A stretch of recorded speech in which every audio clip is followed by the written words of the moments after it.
Na mesma coletiva, o presidente Michel Temer falou da crise política criada pela saída do ministro da Cultura, Marcelo Calero.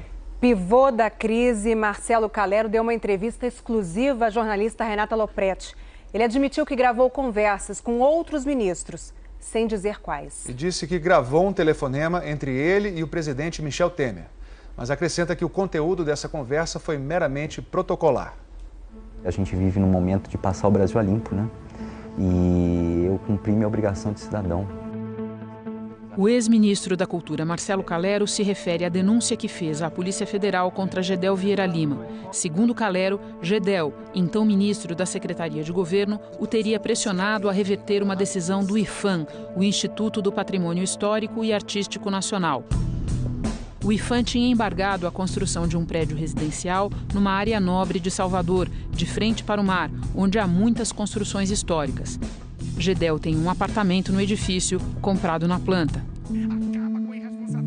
Gedel admitiu que procurou o ex-ministro da Cultura para liberar o empreendimento, mas não que tivesse pressionado o colega. Não adotei nenhuma medida que pudesse ser interpretada como pressão por parte do ex-ministro Calero. Mas Gedel não resistiu e renunciou na sexta-feira. Na entrevista ao Fantástico, Marcelo Calero reafirmou o que disse em depoimento à Polícia Federal. Deu detalhes da pressão que relata ter sofrido do então ministro Gedel e também do chefe da Casa Civil, Eliseu Padilha, e do próprio presidente Michel Temer. Eu queria que o senhor me descrevesse as conversas que teve com o presidente Michel Temer a respeito do caso do apartamento do ministro, agora ex-ministro Gedel Vieira Lima. Foram 3 conversas presenciais que eu tive com o presidente Temer a respeito desse tema. A primeira delas aconteceu no jantar no Palácio do Alvorada. Eu pedi 5 minutos com o presidente e descrevi a ele o que estava acontecendo, ou seja, que eu tinha sido alvo de uma pressão do ministro Gedel. Ele disse que não me preocupasse, que ele trataria de dizer ao ministro Gedel que não tinha sido possível atendê-lo. Dessa conversa, inclusive, Renato, eu saí muito satisfeito. Eu achei que ali contava com o respaldo do presidente. No dia seguinte, por volta da hora do almoço, isso já foi na quinta-feira, eu recebo uma ligação do Palácio Planalto. O presidente queria falar comigo com urgência. Quando eu chego no Palácio Planalto, o clima já era outro, né? A abordagem já foi bastante diferente. O presidente estava sozinho quando conversou com o senhor? O presidente estava sozinho, éramos só nós dois. Eu entrei muito rápido na sala dele e ele me disse, então, Marcelo, eu tenho muito apreço por você, mas essa decisão tomada pelo IPHAN nos causou bastante estranheza, porque ela teria sido muito rápida e a impressão que a gente tem é que não foi uma decisão correta e me causou dificuldades operacionais. E eu sublinho isso, Renata, porque esse foi precisamente o termo que o presidente da República usou e me chamou muito a atenção, né? Um termo, dificuldades operacionais. Ele explicou quais seriam? Não explicou, disse apenas que as dificuldades operacionais decorriam do fato de que o Gedel teria ficado muito irritado com essa decisão. Segundo Calero, Temer pediu para que ele desse um jeito de enviar o processo para a AGU, a Advocacia Geral da União, e citou a ministra Grace Mendonça, que comanda o órgão.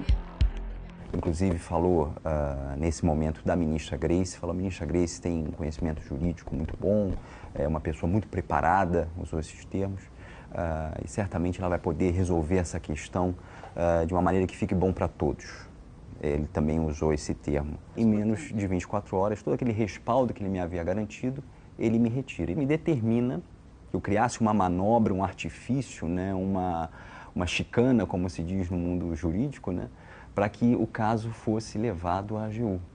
Né? E aí eu não sou leviano, não sei o que a AGU faria, não sei se a ministra Grace estava ou não sabendo, enfim, não posso afirmar isso categoricamente, embora tenha indícios. E no final, quando a gente estava se despedindo, me chamou muito a atenção a declaração que ele fez. Marcelo, a política tem dessas coisas, a política tem esse tipo de pressão.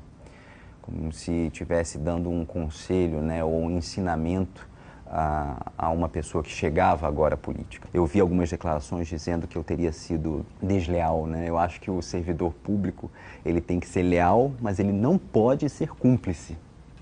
Leal, mas não cúmplice. Calero afirma que passou a ser alvo de uma campanha difamatória dentro do governo.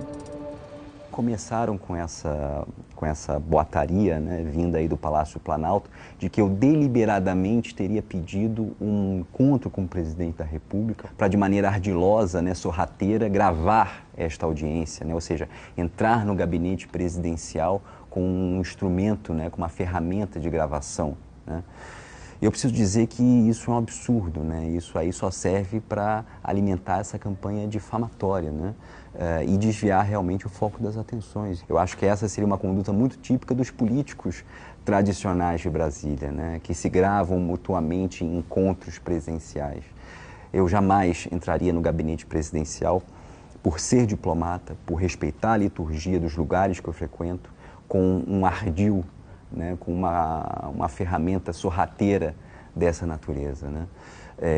O que eu fiz, sim, e isso é importante dizer, até por sugestão, né, de alguns amigos que tenho da Polícia Federal, eu, nos momentos finais, para me proteger e para dar um mínimo de lastro probatório de tudo aquilo que eu relatei no depoimento, eu fiz algumas gravações telefônicas, ou seja, de pessoas que me ligavam.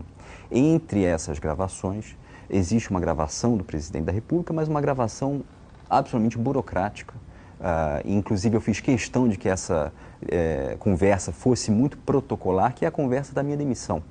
Eu tive a preocupação, inclusive, de não induzir o presidente a entrar em qualquer tema, né, para não criar prova contra si. Além dessa conversa telefônica, que o senhor disse que foi protocolar, foi a apresentação do seu pedido de demissão, o senhor gravou alguma outra conversa com o presidente da República? Nenhuma.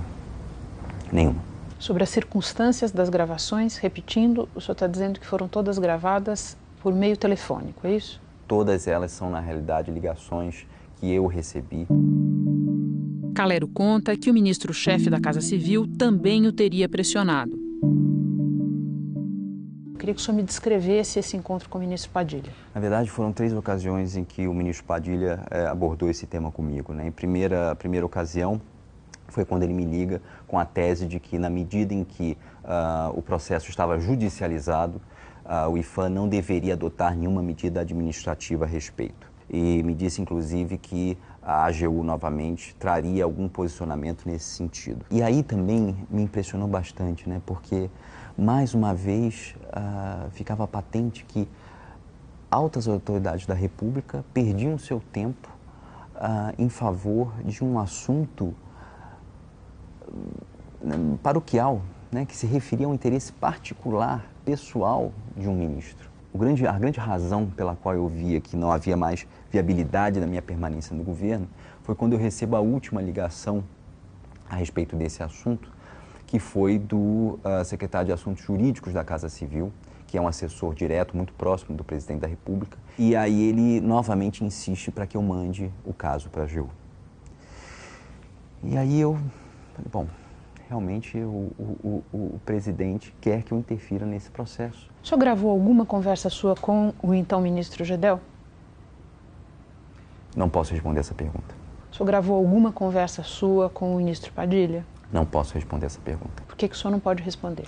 Há um entendimento de que isso poderia atrapalhar as investigações. Eu posso falar que houve as gravações, mas não posso falar os interlocutores.